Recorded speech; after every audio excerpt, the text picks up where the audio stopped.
Hello दोस्तों, क्या हाल चाल। उम्मीद आप सभी अच्छे होंगे। मेरा नाम वीरेंद्र सिंह और आज मैं आपको कराऊंगा डिफरेंस बिटवीन फर्म्स डेब्ट एंड प्राइवेट डेब्ट।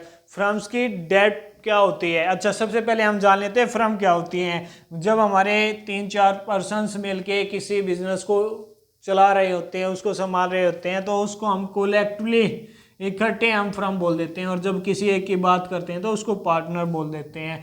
ये आपको ध्यान में रखना है। फर्म की डेब्ट क्या होगी, जब फर्म लाइबल होगी किसी चीज़ के लिए, किसी आउटसाइडर को पेमेंट करने के लिए, तो वो हो जाती है हमारी फर्म की डेट हो जाती है। और प्राइवेट डेट क्या हो जाती है, जब किसी पार्टनर्स ने अपनी पर्सनल चीज़ों के कारण लाइबल हो गया पेमेंट के लिए, तो वो हो गई हमारी प्राइवेट डेट हो जाती है। लाइबिलिटी की हम बात करें तो फर्म है तो सभी मिलके चला रहे हैं, तो सभी पार्टनर्स, ऑल पार्टनर्स हमारे क्या हो जाएंगे, लाइबल हो जाएंगे।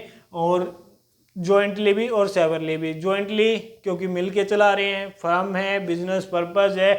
और सेवरली इसलिए क्योंकि हमने पढ़ा है पहले कि जो पार्टनरशिप है, अगर फर्म की प्रॉपर्टी एफिशिएंट नहीं है फर्म की डेब्ट को क्लियर करने के लिए, तो पार्टनर्स की प्राइवेट प्रॉपर्टी को भी सेल करके उसकी पेमेंट की जाती है।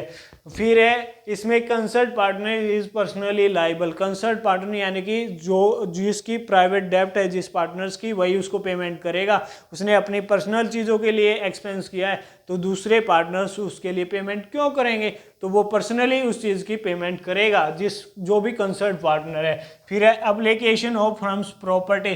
फर्म्स प्रॉपर्टी है भाई, ध्यान रखना है, फर्म्स प्रॉपर्टी है। और फर्म्स की प्रॉपर्टी का सबसे पहले यूज करेंगे फर्म्स की डेट्स को क्लियर करने के लिए। अगर फर्म की डेट क्लियर हो जाती है, पैसा कुछ बच जाता है, और जिस पार्टनर्स की प्राइवेट डेट भी थी और उसके हिस्से में शेयर आ जाता है बचा हुआ उसके प्रॉफिट का, तो उसका वो बाद में यूज कर सकता है अपनी प्राइवेट डेट क्लियर करने के लिए। फिर है application of private property. Private property से आपको ध्यान रखना है, प्राइवेट है तो सबसे पहले हम किसको क्लियर करेंगे, प्राइवेट डेट्स को। तो फर्म डेट्स में क्या लिखेंगे, फर्म डेट्स में लिखेंगे कि प्राइवेट जो डेट्स है उसको क्लियर करने के बाद अगर पैसा बच जाता है तो हम उसके क्या करेंगे, फर्म्स की डेट्स को क्लियर कर सकते हैं। और प्राइवेट डेट में क्या करेंगे, सबसे पहले हम प्राइवेट प्रॉपर्टी से प्राइवेट डेट को क्लियर करेंगे। पैसा बचेगा तो फर्म की लायबिलिटी के लिए उसको पेमेंट किया जा सकता है। आई होप आपको ये डिफरेंस अच्छे से समझ में आया हो।